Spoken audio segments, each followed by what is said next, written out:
My name is Evan Rourke, age 32, resident of Sudbury, Ontario. I work as a freelance surveyor, which means I spend more time in the bush than I do in my own apartment. I'm used to quiet places. I'm used to nights without service, without light. But what happened last July, during a weekend camping trip north of Wawa, has stayed in my head in a way that none of my other trips ever have. I'd gone alone. Not unusual for me. Solitude is part of the draw. The site I picked wasn't official, just a clearing near the edge of Obatanga Provincial Park, beside a narrow lake without a name on the topo map. The drive-in was rough, a mix of gravel and unmarked logging roads that ended in a pair of tire ruts swallowed by grass. From there I walked another 2 kilometers to reach the waterline, hauling my gear on a frame pack and dragging my canoe on a small cart. I reached the spot around noon. The day was textbook northern summer. High blue sky, the smell of pine sap, horseflies humming like they owned the place. I set up camp beneath a cluster of birch trees, about 15 meters from the lake. The ground was flat and dry, littered with needles. I staked my tent, hung my bear bag from a branch, and cracked open a bottle of ginger ale that had turned warm during the hike. Nothing out of place, just that heavy, buzzing quiet that feels thicker than air itself. I spent the afternoon fishing. The lake was so still that every cast left ripples like glass fractures. Smallmouth bass hit the lure near the shallows, enough to keep me busy. By 5, the air began to cool, shadows reached longer, and the smell of the forest shifted, less sunlight, more moss and damp bark. Dinner was basic fish cooked over my small gas stove, a handful of rice, a chocolate bar for dessert. I ate while sitting on a rock facing the water. Across the lake, spruce trees lined up in perfect silence. I remember thinking the place looked untouched, like no one had ever set foot there. That's when I noticed the first odd thing, a flicker of movement in the tree line opposite me. It wasn't much, just a brief flash like someone stepping between 2 trunks. I froze, fork halfway to my mouth, eyes squinting. Nothing, the water didn't move, no sound. The logical part of my brain said, moose. Maybe bear. The distance was too far for detail. Maybe 200 meters. But the color looked wrong for either. Too light again. Late sunlight can turn anything pale. I shook it off. I've seen plenty of animals at dusk and know that shadows make liars out of you. I cleaned the pan, tied the trash up high with the bear bag, and built a small fire for company. Around 9, the mosquitoes came in waves. I zipped into my tent to escape them, stretched out on the sleeping pad, and read for a while by headlamp. The air was still. My watch said 9:47 when the first sound came, a single crack of something heavy stepping on wood outside. It was close, not at the edge of camp, but maybe 5 meters off, near where I'd hung the bear bag. I turned the lamp off instinctively and listened. The silence afterward was so deep it almost rang. My first thought was, black bear. They're common this far north, and most times they'll wander off once they realize food's out of reach. Another step followed, slow, deliberate, then nothing again. I unzipped the fly and leaned out, careful not to make noise. The fire had died to embers. My eyes adjusted enough to catch faint outlines, the birch trunks glowing faint silver, the dark mass of my food bag swaying lightly. I couldn't see what moved, but the woods seemed thicker somehow, like the dark had weight. I waited a full minute, breath held, before whispering a low hey. No response, no rustle, no scurry. I grabbed my flashlight, clicked it on, and swept the beam across the clearing. Nothing. Just trees, the bag still hanging. That should have eased me, but it didn't. The stillness felt staged, too complete. Usually, when you startle an animal, the forest reacts. Birds lift, chipmunks dart. Here, everything was flat and empty. I finally climbed out of the tent, flashlight raised. I called out again, louder this time. Get lost! The echo came back from the lake, sharper than expected. I waited another half minute before walking toward the bear line. My flashlight cut through the brush, highlighting trunks and undergrowth. Then I saw it, a patch of flattened grass, fresh. The stems were bent in one direction, as if something large had stood there only moments before. No tracks I could make out. The ground was too firm, but I crouched and touched the grass. It was still warm from the day, maybe from a body too. I told myself not to jump to conclusions. I'd probably just scared off a moose. I returned to camp, tossed another stick into the fire, and stayed up for a while, letting the sound of burning wood replace the echo in my head. By 11, fatigue won.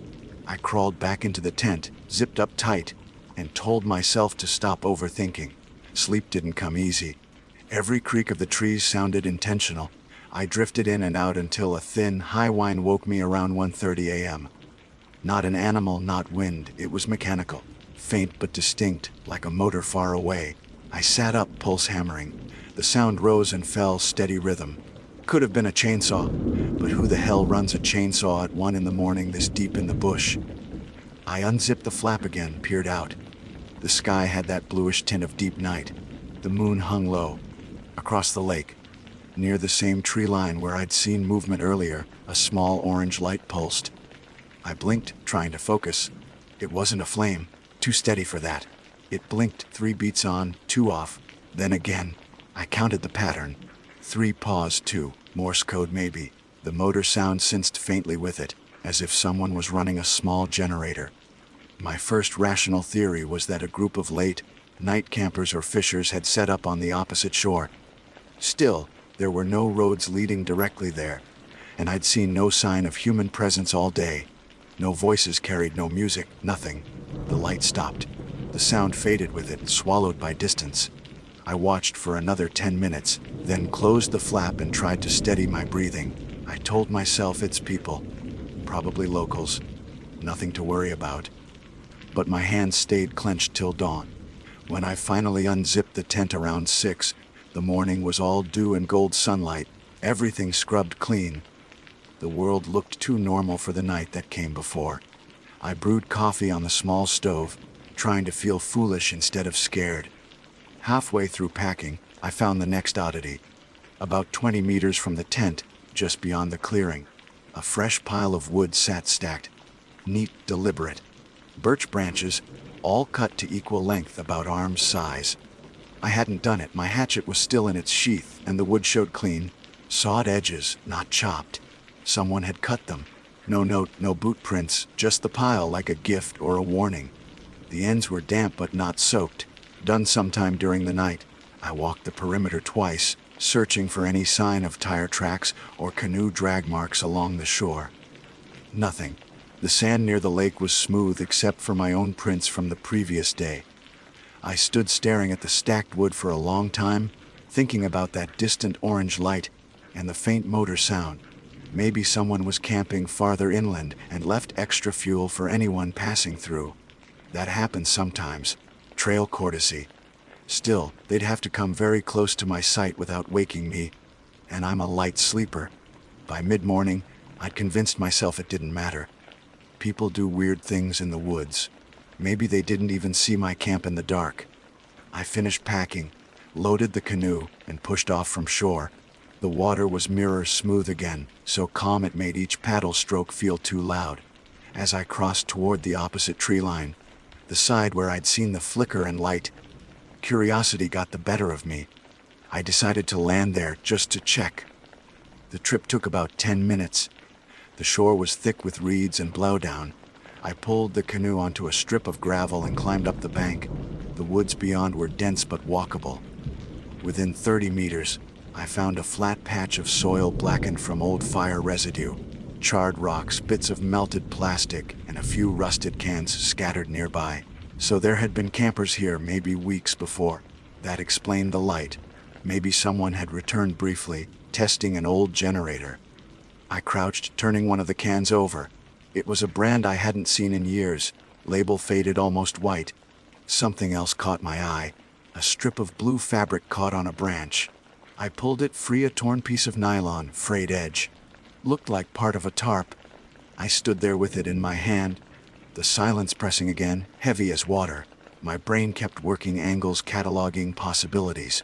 Maybe hunters, maybe maintenance crews checking the area. But the neatness of that stacked wood lingered in my mind. Whoever had been here cared enough to make something tidy in the dark. The wind rose, rustling the birch leaves overhead. It sounded almost like whispering, not words, just breath. I folded the fabric into my pocket and walked back to the canoe. By the time I pushed off, the surface of the lake was rippling, small circles spreading outward as if something below had stirred. I told myself it was wind. Always wind. Still, I didn't camp a second night. I paddled south along the lake's edge. The sun still low enough that the glare off the water looked like hammered silver. The wind was gentle, pushing small waves against the canoe hull. I kept glancing over my shoulder at the opposite bank, at the pale line of birch trunks, the dark fold where I'd camped. From this distance, the spot looked harmless, almost serene. I knew I'd never come back. The plan had been to stay 2 nights before heading toward White River, but after what happened, the idea of another dusk out there felt wrong. My compass and GPS both worked fine. The world was ordinary again. I told myself I was leaving early because of work, a lie but one that sounded reasonable enough. By 10 a.m., I reached the place where a narrow stream fed into the lake from the east. My route back toward the car. The current was mild but the water shallow, so I had to drag the canoe in stretches, boots sinking into the muck. Horseflies followed like a small storm. The forest here was thicker, darker. The smell of rot and cedar mingled with heat. I recognized the usual forest signatures. The dripping of sap, the creak of branches, a loon's call echoing from somewhere behind. Nothing strange, not really. Still, my chest felt tight, the way it does before a thunderstorm. Around noon, I stopped for lunch on a mossy patch of rock near a bend in the stream. I ate crackers and jerky, drank from my filter bottle. The map spread across my knees showed about 4 kilometers left until the old logging road where I'd parked. Easy distance. That's when I noticed fresh boot prints near the waterline. They weren't mine. The tread was different. Smaller pattern, maybe a size 9 hiking boot. Mine are 12s. The prints led along the bank and then cut into the woods, parallel to the route I'd just traveled. Judging by the clarity, they were recent, maybe from early that morning. The soil hadn't dried. I crouched, studying them. The spacing suggested someone walking at a normal pace, not running or dragging anything. No second set alongside, no animal prints nearby. It shouldn't have unsettled me. This was public land. Anyone could be out here. But there hadn't been other vehicles near the trailhead yesterday. No tire impressions in the soft gravel besides mine. So whoever made these had either walked in from another direction or had been deeper in the forest all along.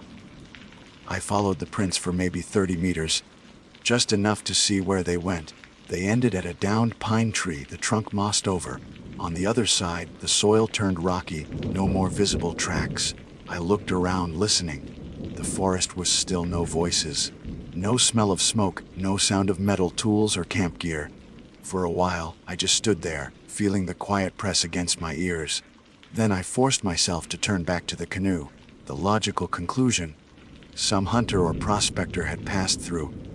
Nothing sinister, but the timing, footprints fresh after a night when someone had stacked wood near my tent, kept looping through my head. By mid-afternoon, I reached the lake's southern end, where the water thinned into a marsh. I hauled the canoe onto shore and switched to walking the rest of the way. The air was hot, thick with the smell of peat and algae. My shirt clung to my back. Every insect in Ontario seemed to have gathered there to feed. The forest opened gradually, revealing the pale strip of the old logging road. My car sat right where I'd left it, coated in dust and pine pollen. Relief hit hard. Not joy, just the feeling of something unclenching inside me. Before loading up, I noticed more of those boot prints near the edge of the road. Same tread pattern, same size. They came from the direction I'd just walked out of, looped around my car, and disappeared back into the woods on the opposite side. I froze. Someone had been here recently enough that the prints still held shape in the powdery dirt. There were no other vehicles, no ATV tracks, nothing to suggest a group. I did a slow circle around the car, checking for damage. Everything looked fine. The gas cap sealed, doors locked, windows intact. But on the hood, drawn through the film of dust, was a single word: night. I stared at it for a long time. It wasn't deep, just traced lightly with a fingertip or stick. Could have been kids, could have been weathered old graffiti from when this road was used decades ago. but the rest of the hood was evenly coated, untouched. The letters were fresh, sharp-edged. I unlocked the car, tossed my pack into the back seat, and sat behind the wheel.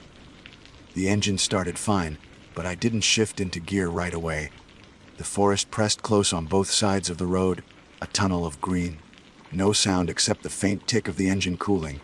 Finally, I reversed, turned around, and started the slow drive out. The first 10 kilometers were rough, potholes, branches scraping the doors, occasional puddles from last week's rain. I kept checking the rearview mirror, even though I knew no one was behind me. Paranoia rides shotgun easily after a night alone. At the 20-kilometer mark, I reached a narrow bridge spanning a shallow ravine. Midway across, I stopped to get out and stretch. My knees ached from paddling. The view below was pure Ontario, cedar swamp, silver, green and quiet. Then, faintly, the sound came again. That same mechanical whine from the night before. It drifted from somewhere deeper in the forest, far off but unmistakable. The same rising and falling pitch, steady rhythm. It carried across the swamp like a thread of sound. I turned off the car engine to listen better. The noise lasted maybe 15 seconds, then cut abruptly. Birds started up a moment later, as if cued. I waited another minute, pulse racing. When nothing followed, I climbed back into the car and kept driving. By late afternoon, I hit the Trans-Canada Highway and the first spot of cell service. My phone buzzed alive with delayed notifications. Among them, one caught my eye. A voicemail from an unknown number, timestamped 20:14 a.m. the previous night. I played it on speaker. Static filled the cabin for a few seconds, then a faint sound underneath, the same hum of that motor, distant and pulsing, no words, no voice. Just that noise, recorded like someone had held a phone up to the source. The call lasted 21 seconds before ending. I checked the number, local area code, but unlisted. When I tried calling back, it went straight to a disconnected tone. That should have been the point I called the OPP, reported possible trespass or harassment. But something stopped me, maybe pride, maybe the fact that nothing really criminal had happened. Just noises, footprints, a pile of wood, a word in dust. Not exactly police material. Still, by the time I reached White River, I was jumpy enough to check into the first roadside motel instead of continuing home. The place was half empty, concrete exterior, buzzing neon sign that said Northern Star Lodge. The clerk, an older man with a thick accent, looked surprised when I asked for a room. "Bit early for the tourists," he said, handing me a key. "You out fishing?" "Surveying," I answered automatically. Wrapped up quicker than planned. He nodded, sliding the form across for me to sign. "Lot of folks get turned around out there. You see any smoke yesterday?" The question threw me. "Smoke," he gestured vaguely north. "Saw a haze line up that way just after sunset. Thought maybe a brush fire. But the ranger station didn't call anything in." I told him I hadn't noticed. He shrugged, the conversation already over. In the room, I dumped my gear onto the floor and turned on the air conditioner. The noise was a comfort. I showered, washed the sword and lake smell off. When I came out, my phone buzzed again. A text, also from an unknown number. It said, "You left early." No punctuation. My throat went dry. I typed back immediately, "Who is this?" The message failed to send. Invalid number. I turned the phone off, pulled the blinds shut, and sat on the bed for a long time, trying to piece it together logically. Someone could have seen me pack up. Maybe another camper, someone with binoculars or a drone. Maybe they'd gotten my number from the park permit, though technically I hadn't filed one, unofficial site, so that didn't track either. Night came slow. I didn't sleep much. Every time a truck passed on the highway outside, headlights slid across the curtains like silent signals. Around 2 a.m., I heard footsteps in the gravel outside my door. One pair steady, then stopping directly in front of the room. I held my breath, listening. The footsteps didn't move for almost a minute. Then came the sound of something brushing against the door handle. A soft metallic scrape, testing it. I grabbed the flashlight from my pack and flicked it on, shining it through the narrow gap of the curtain. Nobody there. The gravel was undisturbed. The parking lot lights hummed quietly, casting long shadows across the cars. When I finally opened the door, the only thing outside was a single piece of wood, a short birch branch, cut clean, about the same length as the one stacked near my tent. It lay neatly centered on the welcome mat. I stared at it until the sound of my pulse drowned everything else out. I didn't open the door again until sunrise. The birch branch was still there, pale against the gravel. I picked it up and turned it in my hands. Smooth, clean cut, no bark scarring from a hatchet. It had been sawed like before. Whoever left it knew exactly what they were doing. I set it in the motel trash bin, locked the door, and packed my things. The air smelled of rain even though the sky was clear.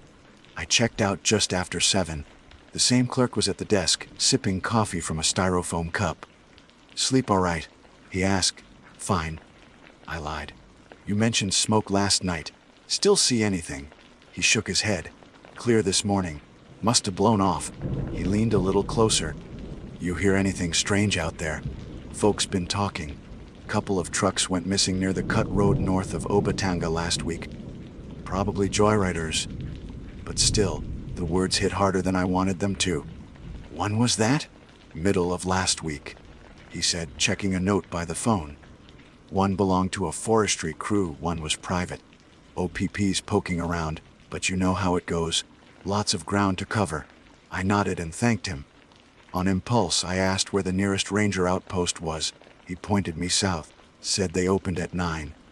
By the time I reached it, clouds had gathered, low, gray, heavy with heat.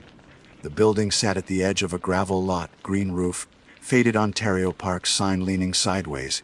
Inside, a woman in uniform looked up from a laptop as I entered. Her name tag read M. Doucette.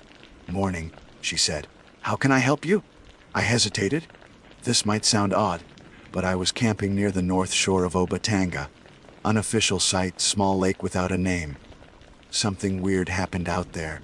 Her eyebrows lifted just enough to show curiosity. "Weird how?" I told her. "Not everything.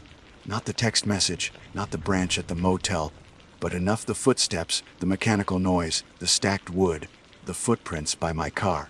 She listened without interrupting, typing occasionally. When I finished, she said, "You said the wood was sawed clean, not chopped." "Yeah." "And the sound you heard, could it have been an ATV or a small generator?" "Maybe." "It was distant, rhythmic, not random like a chainsaw." She nodded slowly. "We've had reports lately of unauthorized campers using portable generators. Most times they're just prospectors or off-grid folks, but they've been told not to cut wood or build fires outside designated zones." "Where exactly were you camped?" I showed her the mark on my paper map.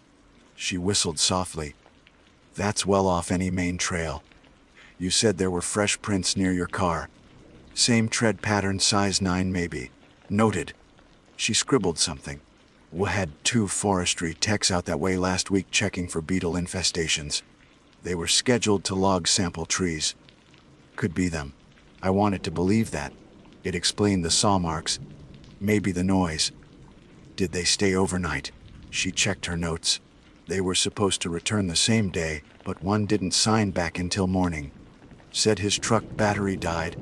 Spent the night near the lake. Could line up with where you were. Any chance you could tell me their names?" She smiled, polite but firm. "Not without reason, sir. If you're filing a report, I can attach your statement, and they'll follow up if needed." That was fair. I filled out the form she printed, describing the incident in plain language, keeping emotion out of it. She asked if I'd taken photos. I hadn't. The only proof I had was that voicemail recording. When I played it for her, she frowned. "Sounds like a generator, yes. Hard to tell distance. Could have been half a kilometer away. So, nothing unusual. Not illegal," she said. "But it's good you left when you did. People get territorial out there. Claim spots like they own them." She paused. "You didn't see anyone directly?" "Well," she said, closing the folder. "If someone was trying to scare you, they usually stop once daylight hits. I'll pass it to the OPP liaison anyway." I thanked her, though the reassurance didn't land. As I walked out, she called after me, "Be careful driving that old road back." Still some washouts from spring rain. Outside, drizzle had begun. The sky smelled like metal. I grabbed coffee from a gas station in town, then sat in the car a while, replaying the voicemail on loop. Each time I listened harder, thinking maybe there was something under the hum, a breath, a word. There wasn't. Still, I couldn't shake the feeling that the timing mattered. The call came at 2:14 a.m. The noise had stopped around 2015. Almost exact. Whoever called me had been close enough to hear the same thing, maybe closer. That realization made my stomach tighten. I considered driving straight home to Sudbury, 5 hours south, but a small, stubborn part of me wanted closure. I decided to swing by the old access road again just to look. If there was evidence of another camp, I'd photograph it this time. Proof that it was human, nothing more. The turnoff came an hour later, marked only by a bent sign half swallowed by brush. The gravel had turned to mud from rain. I drove slow, tires slipping in places, windshield wipers beating steady. The forest seemed darker than before, denser. When I reached the bridge where I'd heard the sound earlier, I stopped. Water pooled beneath it, black and still. On the guardrail someone had spray, painted initials RD, in red. Looked recent, bright, not faded. No reason to connect it to anything, but my brain cataloged it anyway. Another 2 kilometers in, I spotted movement ahead. A white pickup parked at the side of the road, tailgate down. A man stood beside it, leaning over a large orange fuel can. I slowed. He looked up as I approached, mid-40s maybe bearded, wearing a fluorescent vest. He waved casually. I rolled the window down halfway. Afternoon. Hey there, he said, voice carrying over the rain. Road's a mess, huh? You heading through? Just checking something near the lake, I said carefully. You with forestry? Yeah, he nodded. Maintenance division. Been clearing old debris along the spur roads. You came down this way yesterday. I hesitated. 2 days ago. Thought so. Saw fresh tire marks by the pullout. Didn't think anyone else came this far. He gestured at the gas can. Generator died on me last night. Had to haul a new one out. Damn things never last. The word generator hit like static in my skull. Was that near the lake? I asked. He squinted, studying me. Yeah, a couple clicks north. Why? I heard something that sounded like one around 2 in the morning. He gave a tired laugh. That'd be me. Trying to get the pump running for samples. Didn't mean to spook anyone. My shoulders loosened a little, though not completely. You were there alone. Mosley. Partner went back early. Battery trouble. The details lined up with what Doucette said. He straightened, wiping his hands on his vest. You camped nearby then. Yet didn't expect company. He smiled, polite but distant. Not much of it up here. Anyway, stay safe on the road.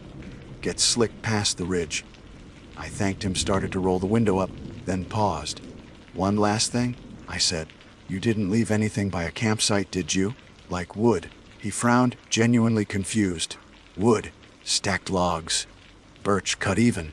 He shook his head. Not me. Don't bother with firewood. We bring propane. I nodded slowly. All right, thanks. He tapped the side of the truck, a casual farewell, and I drove on. Rain thickened. The road narrowed. I reached the place where I'd parked before and pulled over. The lake was invisible through the trees, hidden by mist. I stepped out, boots sinking in mud. The footprints from before were gone, washed away. Only my new ones marked the ground. I followed the trail a short distance, just enough to reach the point where the forest opened toward the water. The air smelled wet and old. Then I saw something pale near the base of a cedar stump, a strip of blue fabric snagged on bark. It matched the one I'd found days earlier on the opposite shore. Same fray pattern, same shade. I crouched, turning it over. The edges were damp but stiff, almost waxy, like they'd been sealed in something. I slipped it into a Ziploc from my pack, the kind I use for soil samples, and looked around. The forest was empty. No sound of a generator now. Just rain ticking through leaves. I stood there until the quiet felt heavier than the air itself. Then I turned back toward the car, the path closing behind me with each step. When I reached the main road again, the white truck was gone. I stopped once more at the ranger station on my way south, but Doucette wasn't there. A younger guy at the desk said she'd gone out for the afternoon. I left the Ziploc bag and my number, told him to pass it along. He asked, "You heading home?" "Yeah," I said. "I think I've seen enough woods for a while." I didn't look back until I was halfway to Chapleau. Through the rear view, the sky over the forest had turned the color of slate. Somewhere in there, generators buzzed and rain fell on stacked birch branches no one claimed. The highway south felt longer than it should have. The forest stretched on in every direction, endless green rolling hills dissolving into mist. Even with the radio on, the silence behind it felt alive, that kind of emptiness that listens back. I reached Sudbury just after dark. Streetlights, traffic, the dull hum of city noise. All of it should have grounded me, but the shift made me dizzy, like I'd surfaced too fast from deep water. I stopped at a grocery store, bought instant noodles and a 6-pack of ginger ale, then drove straight home. My apartment sat above a hardware shop downtown. Old brick, single hallway, a view of the Glot and dumpsters. When I unlocked the door, the smell of dust and saw oil met me. Everything was exactly how I'd left it, lights off, dishes in the sink, survey maps pinned to the wall. I set my gear by the couch, turned on the small lamp, and just stood there. The quiet of home didn't feel much different from the woods. Just another kind of isolation with better insulation. After a shower, I sat at the kitchen table, listening to the rain hit the window. My phone lay face down beside the ginger ale. I hadn't checked messages since leaving White River. When I finally did, there were 2 missed calls from a blocked number and 1 new voicemail. Timestamp 4:02 p.m. That would have been right around when I was talking to the man with the generator. I played it, static again. Then faintly, a voice this time. Male, low, steady. "You found it? Click. End of message. No background noise, no motor hum, just that single line." My hands felt colder than they should have. I replayed it. The tone wasn't threatening. It almost sounded like someone confirming a job done. I checked the number again, blocked. Tried not to overthink, but the words rolled in circles. "You found it." "Found what? The fabric? The campsite? Me." I copied the audio into my laptop, ran a quick frequency check using free sound software I sometimes use for mapping echo data. The waveform was clean, no distortion layers, no trace of environmental bleed. Whoever recorded it had been indoors. That night, I didn't sleep. Every creak in the ceiling felt deliberate. Around midnight, a car passed on the street below.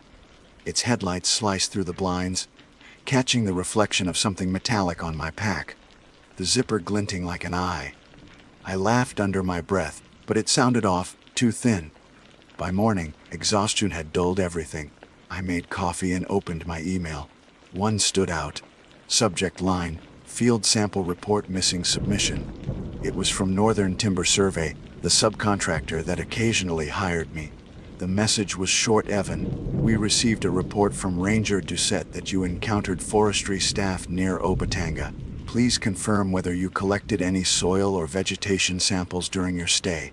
Records show a discrepancy in tagged area 47B. Marlene, I hadn't filed anything from that trip. I wrote back immediately I wasn't on official assignment, just personal camping. Didn't collect data. Not sure why 47B's under my name. 10 minutes later, she replied, "That's strange. The tag was logged under your survey ID on July 11th at 03:09 a.m. GPS coordinates match the north side of Obatanga. We'll clear it once confirmed." July 11th, 3 a.m. I'd been in my tent, listening to the motor hum. The tags she mentioned were metal discs about the size of a coin that we attached to sample stakes, each with an embedded chip that pings GPS when activated. I hadn't used mine since early June. They were still in the gear bag by my couch. I unzipped the side pocket. The small tin where I kept them was there, but one slot was empty. I stared at it for a long minute. I hadn't dropped any. I'm careful with gear. Either I miscounted before or someone had borrowed one. "You found it." By noon, I'd convinced myself there had to be a technical error, maybe old data misfiled. Still, I called Marlene. She sounded distracted flipping papers. "That tag pinged near the logging road," she said. "The system registered activation through your ID chip. You sure you didn't give your kit to another contractor?" "Positive," she sighed. "All right, I'll flag it.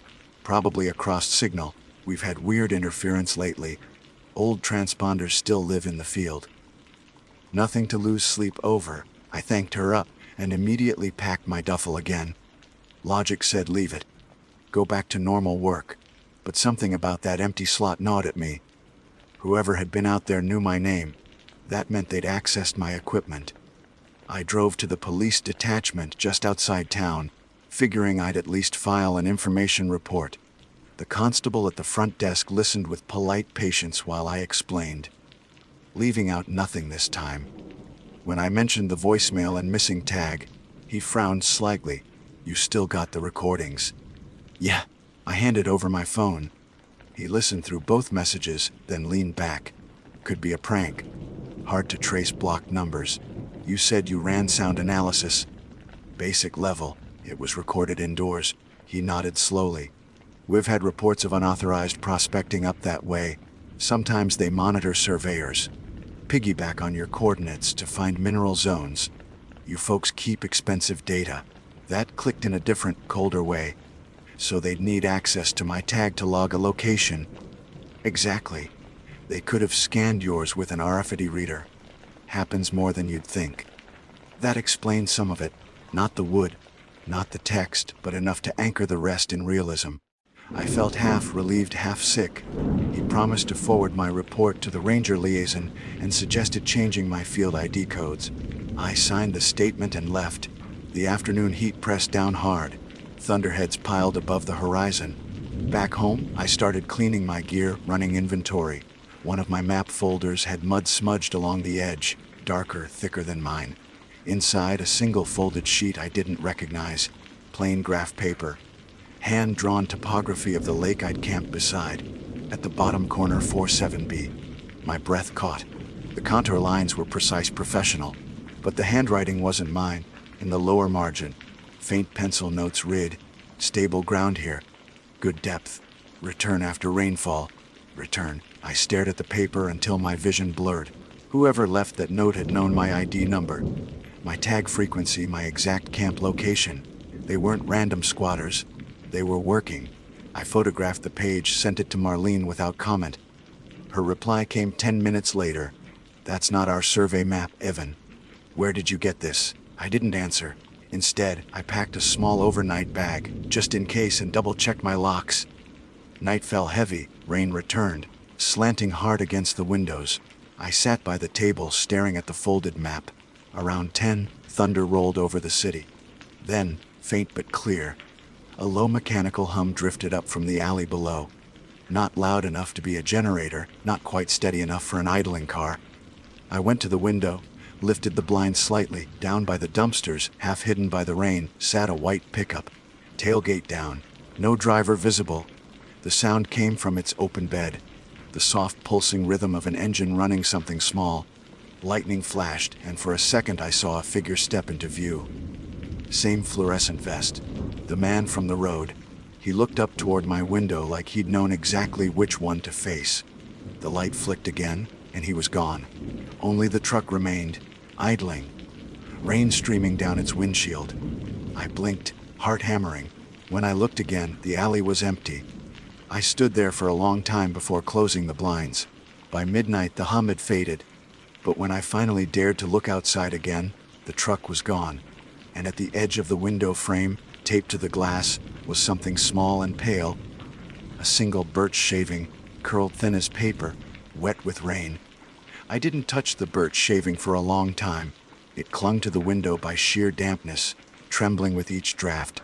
When I finally peeled it off, it came away soft and cold against my fingers. The curve of it looked almost intentional, like it had been shaved from the same branch left outside the motel. I sealed it in a sandwich bag, labeling it out of habit.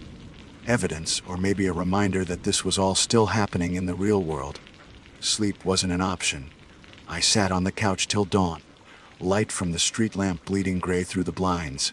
When the sky finally paled, I made coffee and scrolled through local news, half expecting something. Accident, theft, fire, to give context, nothing. Just the usual minor collisions, a council debate about zoning, a missing person notice for a man named Ryan Doucette. The last name snagged me. The photo showed a man in his 40s with a beard, Dark eyes, fluorescent vest. The article said he'd last been seen near White River while conducting forestry work. The date July 10th, the same day I'd spoken to the man by the road. I clicked the link again, rereading the description. It was him, the man with the generator. My stomach dropped. The article mentioned that his truck was still missing. RCMP were assisting in the search. They believed he'd been traveling with a colleague who'd returned early and assumed Mr. Doucette remained at the site overnight. I closed the tab and sat back.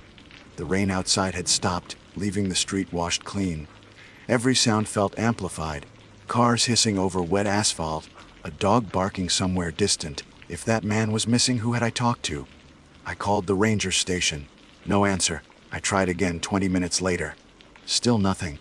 On the third call, a new voice picked up. A man younger, curt.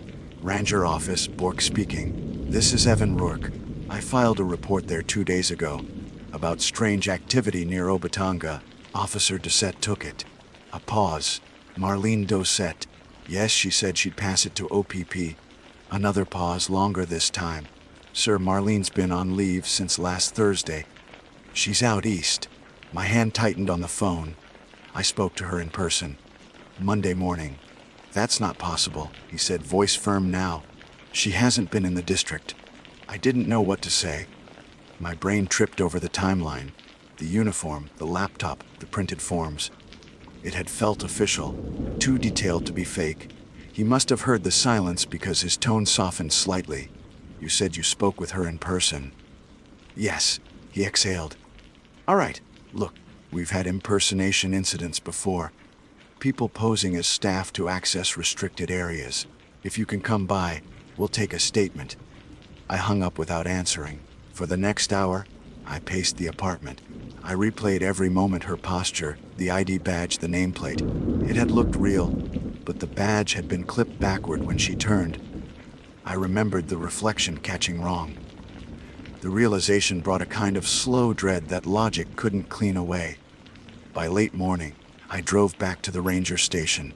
The same building, same gravel lot, but now the sign on the door reads Solocid Far ENS Pitine.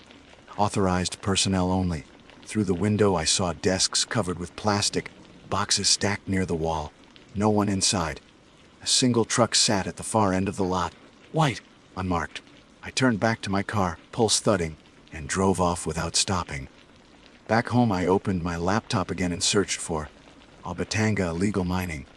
The results were sparse but telling.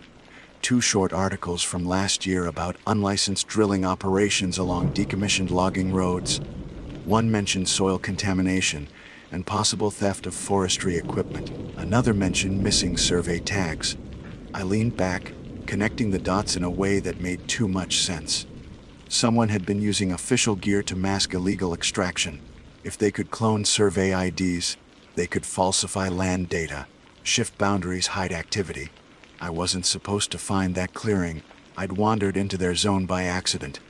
And the wood, the generator hum. All of it had been deterrence, subtle, unnerving enough to push outsiders away without drawing police attention. Except they'd miscalculated. I'd kept coming back. At noon, my phone rang. Unknown number again. I hesitated before answering. Aven, a man's voice said, calm, deliberate. You need to stop. Who is this? Not important. You were where you shouldn't have been. The data's been wiped. Walk away. You took my survey tag, silence. Then, that was a mistake. The line clicked dead. I sat frozen for a moment, then called the number back. Disconnected. Every instinct said go to the police again. But something colder in me, the part that wanted closure, that hated being used, said otherwise. So instead, I drove north. It was past 2 when I reached the turnoff again. The sky had gone the color of nickel, heavy with heat. The road looked freshly graded, the ruts smoothed out. That alone made me stop. No maintenance crew would have been out here in the rain. At the bridge, the red initials on the guardrail were gone, scrubbed clean. Even the spray residue was washed off. I parked and got out. The air smelled faintly of diesel. Farther down, near where I'd met the man before, fresh tire tracks cut into the mud. Large ones, dual axle, heavy transport. They led toward the spur road that went deeper north. a road I hadn't taken before. I followed on foot. The forest swallowed the light quick, branches heavy with moisture. After 500 meters, the trees opened into a clearing I hadn't seen before, wide enough to hold machinery. And there it was, a drilling rig, small and portable, sitting half collapsed beside a heap of fresh soil. The hum I'd heard those nights now had a body of gas, powered auger still warm to the touch. Beside it, a fuel can. No people, no voices. I crouched, scanning the ground. Boot prints everywhere. Same tread as before, size 9. A tarp half buried under soil. A crate labeled Northern Timber Survey. My company's name. Inside were empty sample bags, the same kind I used. And on the metal casing of the rig, scratched deep with something sharp, the word Nye GHT. My chest went tight. The message wasn't random. It was repetition. A marker. Wind moved through the trees. Soft but heavy. Somewhere distant, a motor started, lower pitch, maybe another generator farther off. I took photos quickly, every angle, then turned to leave. But something glinted by a stump, a small metal disc half covered in dirt. I brushed it clean. My survey tag, the missing one. Its number read 47B. I pocketed it, heart hammering, and headed back toward the car. The forest stayed silent except for the sound of my own steps. When I broke through the tree line and saw the bridge again, I felt relief, short-lived. A truck was parked behind mine now. White, unmarked, engine idling. The driver's door opened.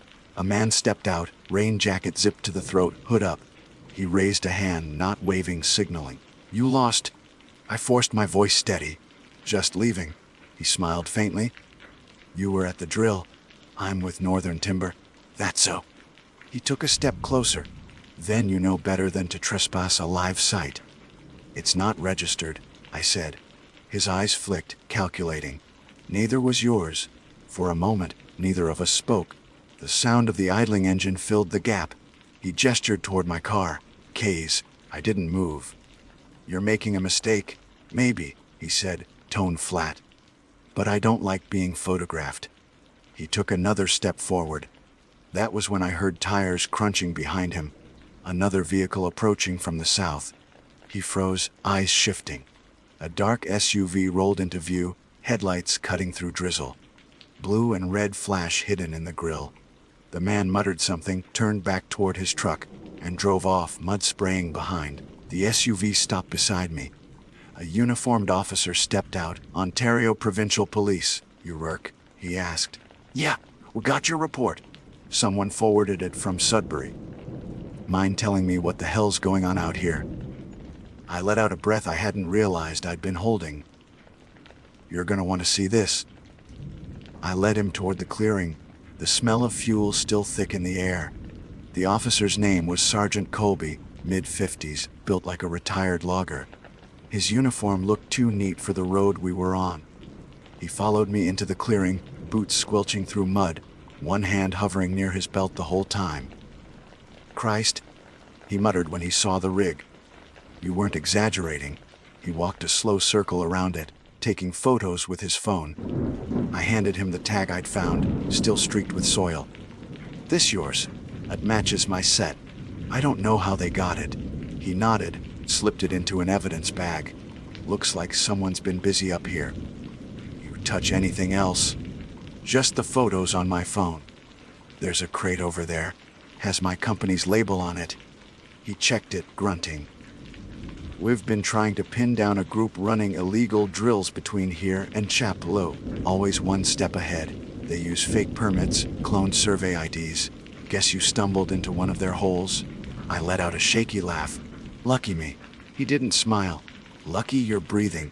He radioed for backup, low and calm, code numbers I didn't recognize. Static hissed, then confirmation. "Sit tight," he said. "They'll want your statement on record." The wind picked up, bringing the smell of oil and wet pine. For a few minutes, neither of us spoke. Somewhere in the distance, thunder rolled. Colby crouched, tapping the side of the drill. Fresh run, maybe a few hours old. "I heard engines up here yesterday," I said. "Didn't see anyone." "Wouldn't matter. They move quick. Portable rigs rented trucks. You shut one down, another pops up 10 clicks over." He straightened, stretching his back. You said you met a guy in a fluorescent vest. Yeah. Claimed he was maintenance. Used the name Doucette. He frowned. You sure? Positive. He shook his head slowly. That's the thing. We got a missing persons bulletin on Orion Doucette, forestry tech. His truck was found burned out 20 miles east of here. I stared at him, rain running down my collar. Burnt out when?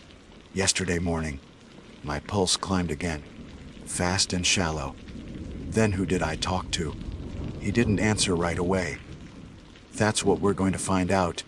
We walked back toward the bridge as a second patrol SV arrived, tires chewing mud. 2 more officers stepped out, one younger, one carrying evidence bags. They started cataloging the site while Colby took my statement in the passenger seat of his truck. I told him everything from the beginning. The flicker across the lake, the footsteps, the stacked wood, the calls, the man at the road, the messages. Every detail that had seemed unconnected until now. He listened without judgment, typing methodically into his tablet. When I finished, he leaned back and exhaled. You realize you've been in the middle of an active crime scene for 3 days, right? I figured that out last night. He gave a half smile, tired, not unkind. Well, you're not the first. These operations depend on people keeping quiet. They scare folks off with noise and half-truths. Works on most. They knew my name. That's because they had your tag ID. Once they clone that chip, they can pull your registry info. Nothing supernatural about it, just tech. I nodded, though it didn't feel like comfort. A call crackled over his radio. He answered, eyes narrowing. Copy that. He turned to me. They found tire ruts leading north out of the clearing. Heavy load. My guess. They hauled out equipment before we got here. So they're gone. For now. He looked at me. On the other hand, are going home.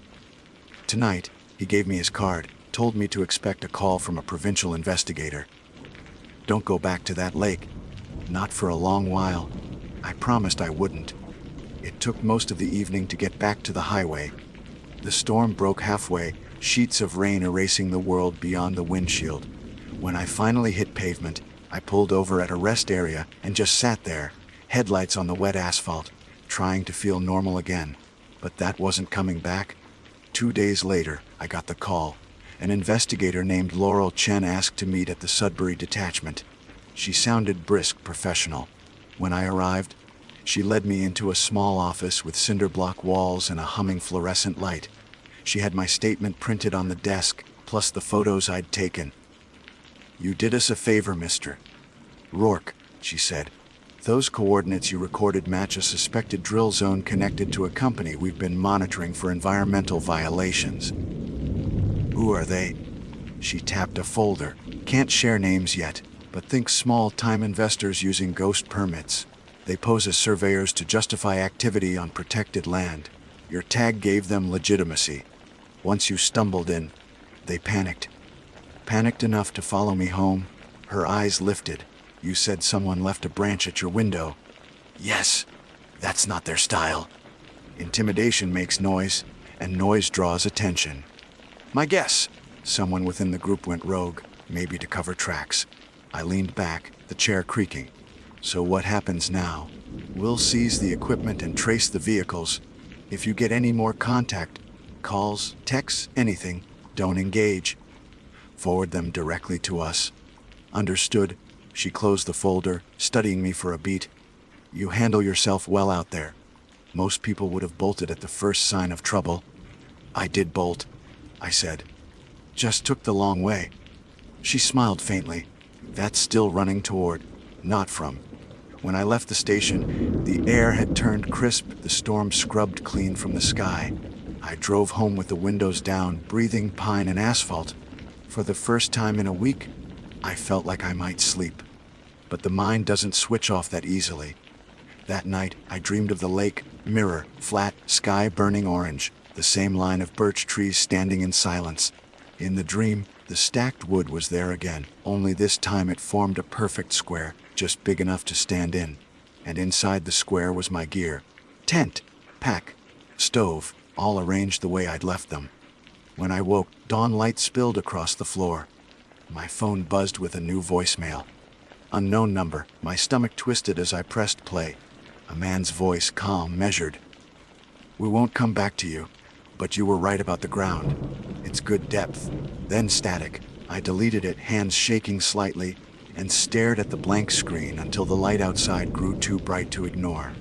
In the weeks that followed, I tried to fold life back into its usual shape. Work resumed, smaller jobs near the city, safe roads, easy access. I avoided the north. Sometimes I caught myself listening for that faint motor hum in the distance, but it never came. A month later, Laurel called again. "We located the site you reported. Equipment's gone. Whoever ran it stripped the place clean. But they left something." "What kind of something?" "A binder. Field notes. Some of your old map copies were inside." I felt my throat tighten. "Mine. Same markings, same initials.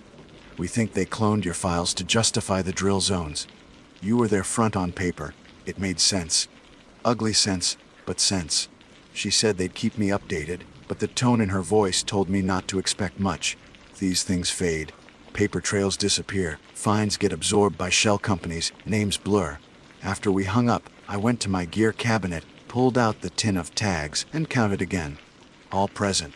All accounted for. I closed it, locked it, and slid it to the back of the shelf. Outside, the wind carried a smell I hadn't noticed in weeks. Sharp, clean, almost metallic. That night, thunder rolled again over Sudbury. I lay awake, staring at the ceiling, thinking of that clearing, that nameless lake, and the small things people do to warn each other off without saying a word.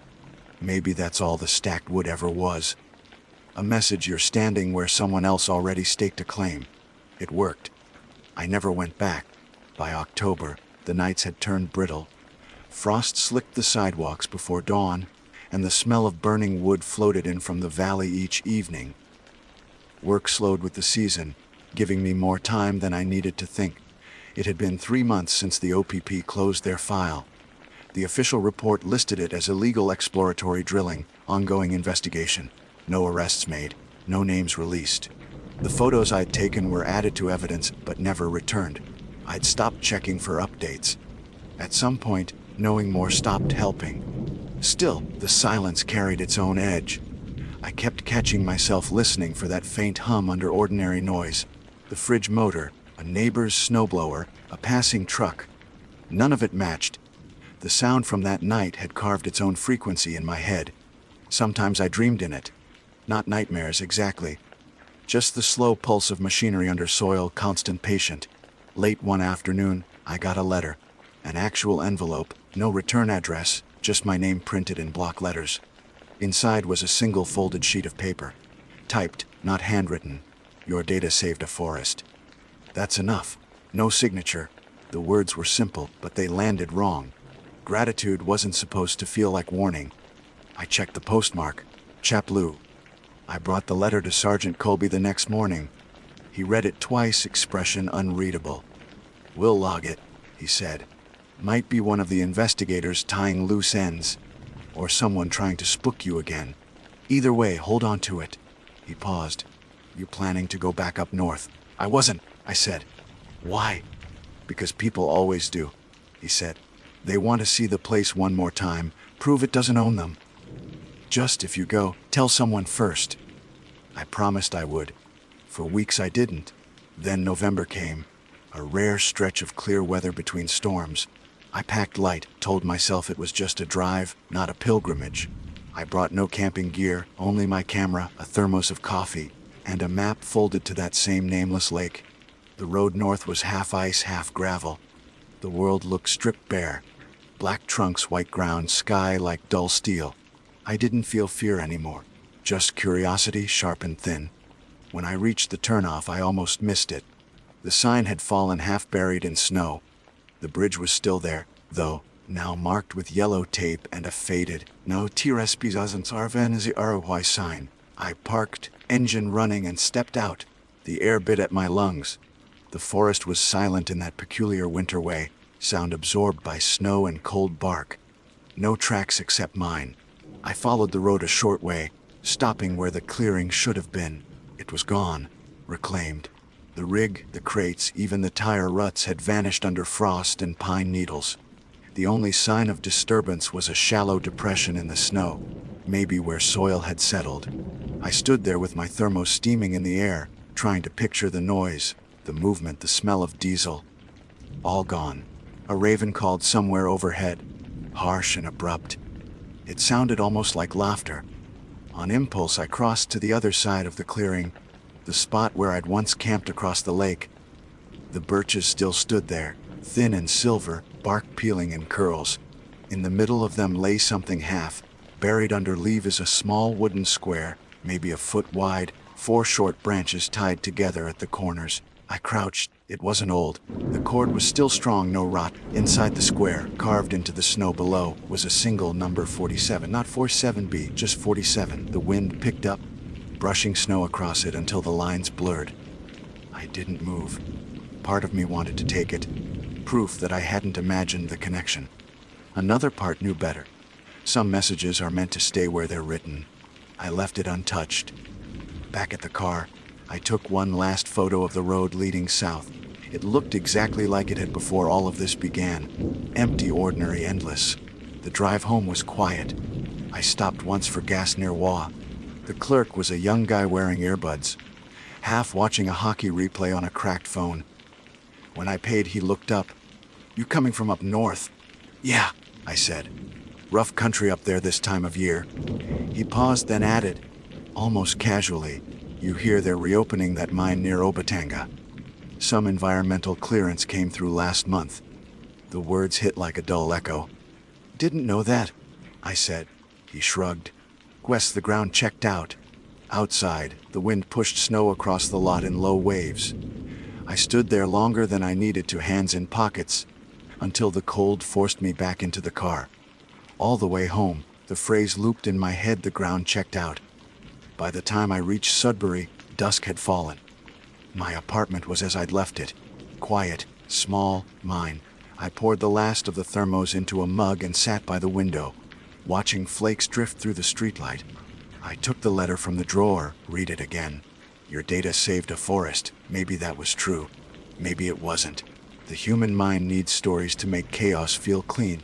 The one I tell myself is that someone on that crew decided to stop before the forest disappeared entirely.